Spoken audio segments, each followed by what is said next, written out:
Tomen asiento, hermanos.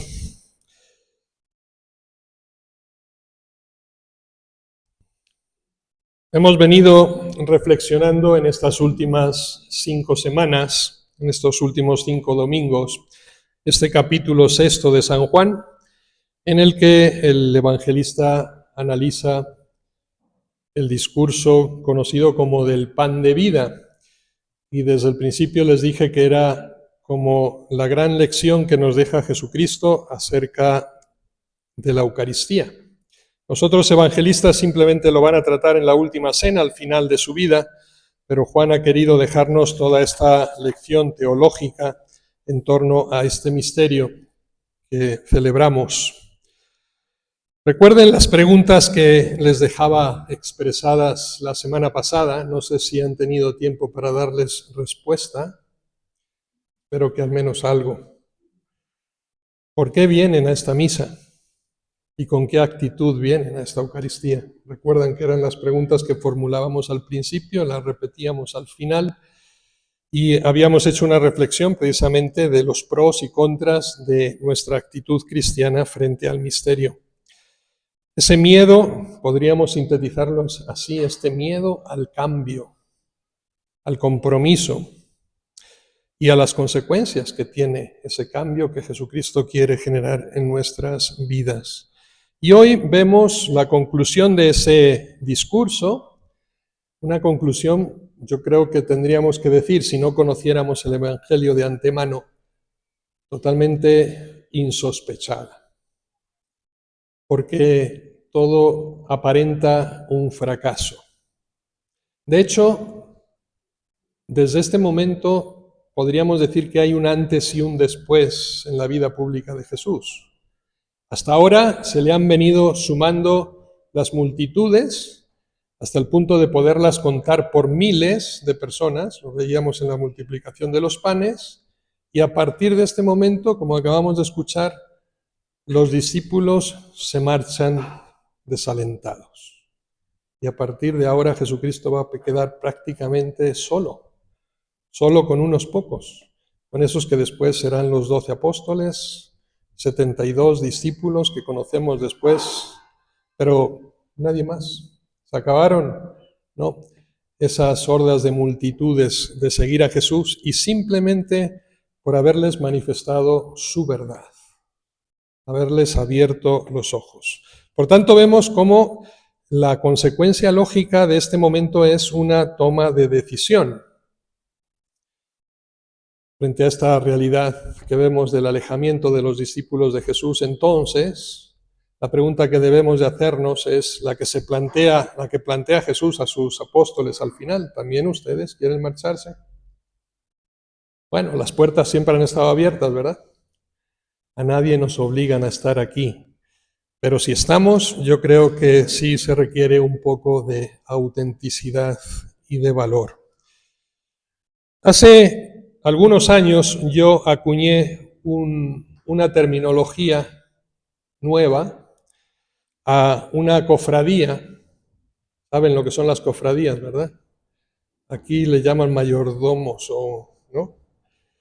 La cofradía del Sicuterat, ¿la conocen? ¿No les suena de nada?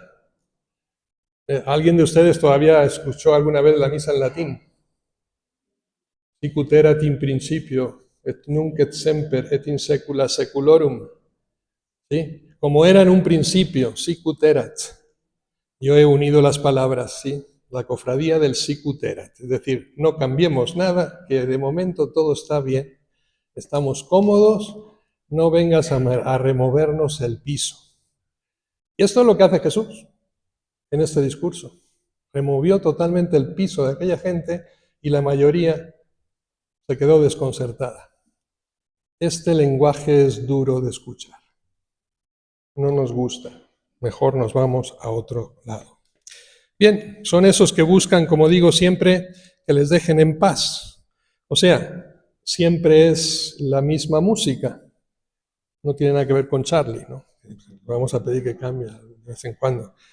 Pero el problema está en que cuando uno canta siempre lo mismo, viene cuando te cambian la partitura y ya no te la sabes.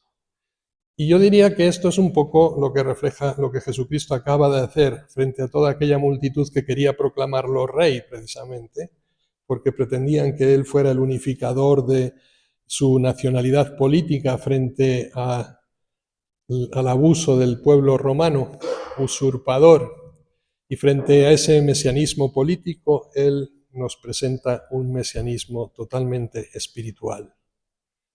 Y eso les desalienta, les cambió la partitura en el fondo. Si nos fijamos en Josué, la primera lectura que acabamos de escuchar, que plantea la misma situación al pueblo de Israel que está pronto para entrar a tomar posesión de la tierra prometida, cuando Moisés muere, a lo lejos Moisés llegó a ver la tierra pero nunca cruzó el Jordán, es decir, nunca entró y le legó, ¿no?, ese derecho a Josué. Y Josué, frente a ese pueblo de Israel, 40 años peregrino por el desierto, les dice, bueno, es hora de que ustedes se decidan a qué dioses van a servir. A los dioses que dejamos en el pasado, a los dioses de los amorreos, o a nuestro Dios del cielo, el que nos ha liberado de Egipto. Pero es una decisión que tienen que tomar aquí y ahora, les dice, antes de cruzar. Y todo el pueblo, Dios nos libre de renunciar a nuestro Dios, ¿no?, que nos salvó de la esclavitud, etcétera. Yo y mi casa serviremos al Señor, dice Josué. Adopta una posición totalmente clara, una decisión sin vacilar y una opción precisa. Yo estoy con el Señor. La pregunta que deberíamos de hacernos ahora nosotros, estamos muchas veces acostumbrados a no decidir, indecisos muchas veces en todo, y que no nos gusta todos esos retos nuevos que nos dejan en la incertidumbre, por no hablar de comprometernos al salir al desierto, a lo inesperado. ¿Cuál va a ser precisamente nuestra actitud? Miren, creo que hoy esa misma crítica que recibió Jesucristo, que acabamos de ver expresa en el Evangelio, esta forma de hablar es intolerable. Y es un apelativo que hoy escuchamos muchas veces. La Iglesia es intolerante, ¿no? Está cerrada en sus propios criterios y no acepta la diversidad que el mundo hoy nos ofrece. Es la misma expresión. La cuestión es por cuál te vas a decidir tú. Mire, hoy parece ser que se buscara también en la Iglesia adaptar nuestro lenguaje a la mentalidad de nuestro tiempo. Y con ese pretexto que llamamos de inculturación del Evangelio, aquí en México decimos hasta tropicalización del Evangelio, en contraposición de lo que debería haber sido una evangelización de la cultura, más bien. ¿No es la cultura la que se tiene que asimilar al Evangelio y no el Evangelio a la cultura? Pues en aras de esa supuesta inculturación se pretende que la Iglesia se mundanice, es decir, que asuma para sí también los parámetros y las posturas que el mundo hoy ofrece. Fíjense que Jesús no se acobarda. Jesucristo no cambia de opinión. No dice, bueno, no se me vayan, yo voy a cambiar en mi discurso. No. Después de que se han ido ya aquellos miles de hordas, todavía le dice a los 12, ¿también ustedes quieren marcharse? ¿Quieren irse? Yo no voy a cambiar, esta es la realidad. Si quieren estar, este es el camino. ¿Es duro? ¿Son palabras duras? Sí, pero es el único camino que conduce verdaderamente a la felicidad. Ir contracorriente. A veces decimos ni pensarlo, ¿verdad? Qué sacrificio. Nos gusta dejarnos llevar por la corriente, es en esa brega de eternidad, abandonamos nuestra vida al viento que más sopla, convirtiéndonos obviamente en veletas. Hoy miro para acá, mañana miro para allá y si me conviene más, miro para allá. Pero no tenemos posicionamientos firmes ni convicciones de vida fuertes. Mirar en la misma dirección que todos, es decir, acomodarnos a los usos del día. Nos hemos acostumbrado a pensar, a decir y a hacer en términos de, bueno, Jesús sí, el mundo también. Una para Dios, otra para el demonio, ¿no? venimos a la misa, pero después ahí está la Santa Muerte, ¿no? Y entonces como que nos vamos, y bueno, gano de todo. No, la verdad es que solo se gana de uno. Y lo demás es siempre pérdida. Dios y los ídolos. ¿Cómo se podría traducir esto en nuestra vida para ponerlo en un lenguaje más asequible? Pues práctica religiosa sí, pero también práctica en los negocios. ¿Por qué no? Entonces, templo y mercado, hacemos una misma cosa. Eso que se encontró Jesucristo en el patio del templo, ¿se acuerdan? Había convertido la casa de Dios en un mercado, en una cueva de ladrones, dice. El corazón y la cartera al mismo tiempo. Pero Jesucristo te dice, vende todo lo que tienes si quieres seguirme y dárselo a los pobres. Y así tendrás un tesoro en el cielo. La moral, bueno, la moral yo diría que es como una especie de barniz externo, ¿no? Pero que no ataca a nuestro corazón, ni nos cambia los principios de vida. Y después, pues, también puede compaginarse con algún vicio que otro, ¿no?, en nuestra vida diaria que no hace mal a nadie. El Evangelio, con nuestra mentalidad de hoy, tenemos que adaptarla a los tiempos.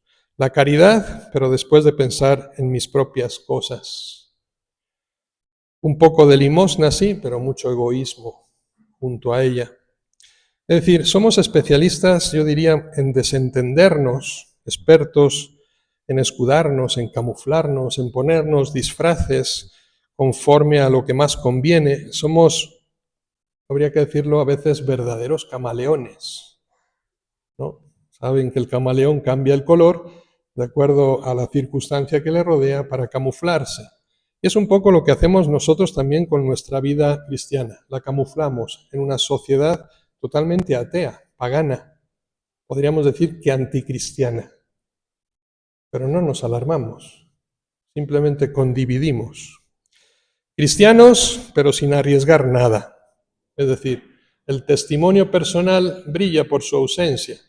Culto, sí, venimos a los sacramentos y venimos a la iglesia, pero esto después no se transforma en nuestra vida de cada día. Es decir, nos gusta, nos encanta apostillar el Evangelio. Jesucristo no cambió su discurso, pero nosotros sí lo acomodamos, ¿no? Le ponemos ahí sus apostillas, creyentes a modo, coherentes hasta cierto punto, fieles pero sin exagerar mucho, generosos pero con juicio, porque eso de dar la vida es una locura. Una religión domesticada, sedentaria. Esto es lo que hemos hecho nosotros con el Evangelio. Miren, el problema de fondo, ¿por qué se alejan todos aquellos discípulos de Jesús? ¿Por qué hoy también la gente se aleja de la iglesia? Es la pregunta que deberíamos de aprender a responder. Miren, los teólogos, por lo menos los modernos, entre los que yo me cuento, distinguimos entre la religión y la fe. Quiero que entiendan bien esto. Hay una distinción sublime entre religión y fe. Y en este sentido todos somos religiosos, pero no todos vivimos conforme a la fe. Se critica la religión, el nombre de la fe, desde la originalidad del cristianismo. Les voy a dar el argumento un poquito histórico.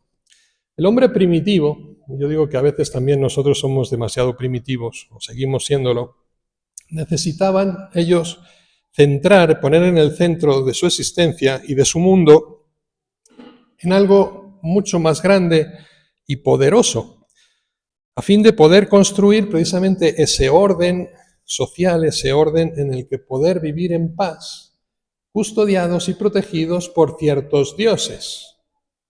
Y así las sociedades primitivas, también las nuestras mexicanas, pues adoraban al dios sol, al dios de la montaña, al dios del agua, al dios de la luna. Es decir, teníamos dioses domésticos para todo, porque necesitábamos esa ayuda. Pensaban que podían localizar a la divinidad en la tierra y ponerla a su servicio, precisamente, una divinidad, como digo, domesticada, pero por la religión, no por la fe. Se hizo la religión precisamente como esa estructura sistémica para dominar o domesticar, ¿no?, a los dioses. La religión, por tanto, es el origen de una cultura sedentaria, El hombre empieza a ser sedentario, deja de ser nómada precisamente cuando se constituye esa religiosidad, lo que hoy podríamos llamar el statu quo, ¿no? El establishment.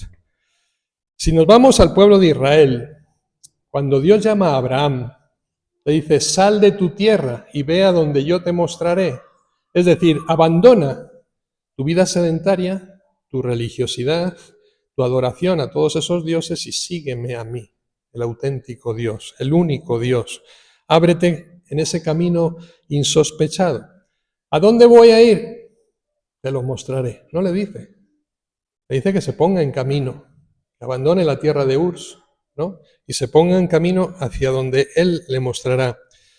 Cuando después de esa llamada, el pueblo de Israel comete el error de establecerse nuevamente, ¿dónde? En Egipto, se va a convertir otra vez en esclavo. Abandona la vida nómada, ¿no?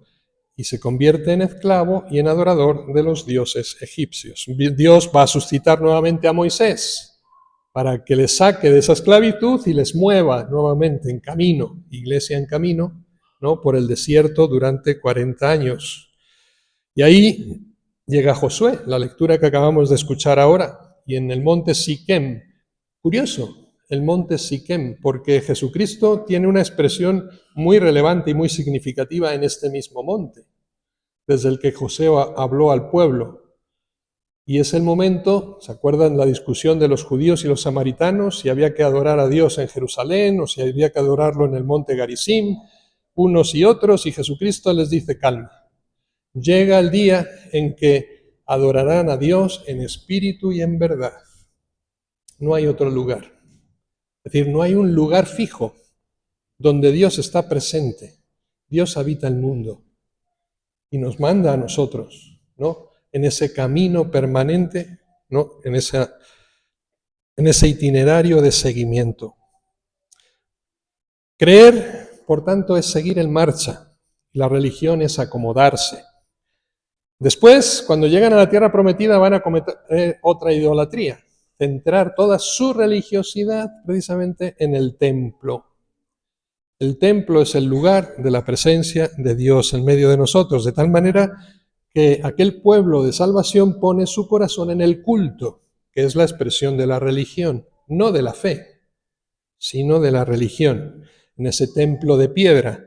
Eso que después Jesucristo va a llamar cueva de ladrones. Han convertido la casa de mi Padre en una cueva de ladrones. Los profetas van a criticar este culto externo y como consecuencia de esa nueva idolatría va a llegar otra esclavitud, la deportación a Babilonia, 1 y 2 veces, y la destrucción del templo. Una vez más, el pueblo en camino, el pueblo de la fe, ¿no? Al encuentro del Señor, del auténtico, sin estructuras materiales y humanas. Y llega Jesús y dice, el pueblo me ha buscado, ¿pero por qué? Porque les he dado a comer de gratis. Y quieren hacerme rey, precisamente para que les dé todo lo necesario, ¿no? Para vivir ese nacionalismo político del que había hablado antes, ¿no? Esa comida gratis. Pero cuando Jesús les muestra el verdadero sentido de su mesianismo, todos se alejan. Históricamente vemos que hay un proceso, ¿no? De cómo se ha ido desarrollando la fe. La pregunta, la que hacía Josué, la que nos hacemos nosotros hoy, ¿escogemos al Señor? ¿Estamos dispuestos a seguirle? ¿A caminar con Él? Hay un refrán castellano que dice, no dejes para mañana lo que debes hacer hoy, lo que puedes hacer hoy. Nosotros, obviamente, astutos mexicanos, hemos invertido la expresión y decimos, ¿para qué hacer hoy lo que podemos hacer mañana? ¿Verdad? No hay prisa, hay tiempo. Es ese vencimiento del hoy, del momento, ¿no? Lo que esquivamos siempre nosotros en nuestra vida. No hay prisa, tiempo al tiempo, como Santa Teresa de Jesús decía antes de su conversión, mañana le abriremos para lo mismo responder mañana. La cuestión es, ¿habrá un mañana? ¿Habrá? Porque de eso no tenemos ninguna seguridad. Por tanto, vemos cómo preferimos aplazar, diferir, alargar los vencimientos, Concedemos largas prórrogas precisamente a esas decisiones comprometedoras que Dios nos pide. El miedo al compromiso, al cambio, como les decía antes. Y hay una frase en el Magisterio Actual de la Iglesia, la primera encíclica que escribe el Papa Francisco, Evangelii Gaudium, número 49. Yo diría, lo titularía así, como una iglesia que renuncia a seguir al Señor sería una iglesia enferma. Si nosotros renunciamos a ser los nómadas de la fe simplemente por ese sedentarismo de la religión, estamos enfermos. Y lo dice así, fíjense qué bello lo que dice el Papa Francisco. Prefiero una iglesia accidentada, herida y manchada por salir a la calle antes que una iglesia enferma por el encierro y la comodidad de aferrarse a sus propias seguridades. Una iglesia evangelizadora es lo que nos hace falta. Iglesia en salida, dirá. Fíjense que en esa Evangelii Gaudium yo les diría a ustedes que tienen todo un vademecum, un valioso vademecum para los cristianos de hoy en el mundo, para que la lean, por lo menos por curiosidad. ¿También ustedes quieren marcharse? Es la pregunta que le hace Jesús a los apóstoles. Y va a responder Pedro de una manera genuina, auténtica, desde el corazón. Señor, ¿a quién iremos? Si solo tú tienes palabras de vida eterna. Fíjense que hay una respuesta como doble ahí. Por una parte está el hecho de la exclusión. Es decir, como que Pedro dice, ¿y dónde voy a ir si no hay ningún sitio mejor que este? ¿Dónde vamos a estar mejor? No es que estemos muy bien aquí, pero bueno, por lo menos estamos, ¿no? Pero es que ahí fuera ni se puede. ¿A dónde vamos a ir? Es la pregunta. Y es la parte todavía incorrecta de la fe. Es decir, quedarnos con Dios simplemente porque excluimos el mundo. Dios sí, pero por exclusión, porque no hay nada mejor. Y después está, tú tienes palabras de vida eterna, es decir, la convicción plena, la atracción, ¿no?, de Dios en nuestra vida. No ser reactivos simplemente a una situación negativa, pesimista, a un drama de vida, sino ser proactivos siempre y quedarnos con Dios realmente por convicción propia, es decir, porque sabemos que ese es el camino cierto que tenemos que tomar. La respuesta, por supuesto, que no implica lo que decíamos antes, la cofradía del no sicut erat, es decir, siempre se hizo así, ¿para qué cambiar nada? Más bien lo que Jesucristo nos va a pedir es, ponte nuevamente en camino, sígueme, vente conmigo. Decisión. Miren, la palabra de Dios, y termino, es explosiva. Podríamos decirlo así, es una bomba que se nos suelta en cada momento que la escuchamos. Pero parece como que nos hemos hecho inicuos al Evangelio. No nos afecta. Lo leemos cada día, lo escuchamos el domingo, incluso con su reflexión particularizada, pero seguimos igual. Somos inmunes al Evangelio. Algo está mal, algo no está funcionando. Y no creo que sea el Evangelio el que está mal, somos nosotros los receptores, los que no somos capaces de asimilar y conformar nuestra vida precisamente a Él. Como que hemos desactivado esa fuerza genuina del Evangelio.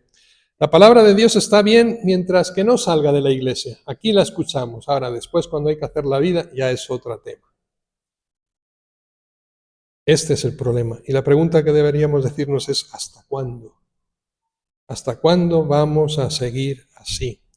¿Por qué? Porque el mundo tiene otros planes para nosotros. Y si no seguimos a Dios, al final nos vamos a acomodar al mundo. Porque si uno no vive como piensa, terminará pensando como vive. Y el problema es que nuestra vida no está conforme al Evangelio. Y vamos a terminar pensando como el mundo. El gran Chesterton tenía una frase bien interesante, motivadora, creo, para todos nosotros. Decía, quiten lo sobrenatural y no encontrarán lo natural, sino lo antinatural.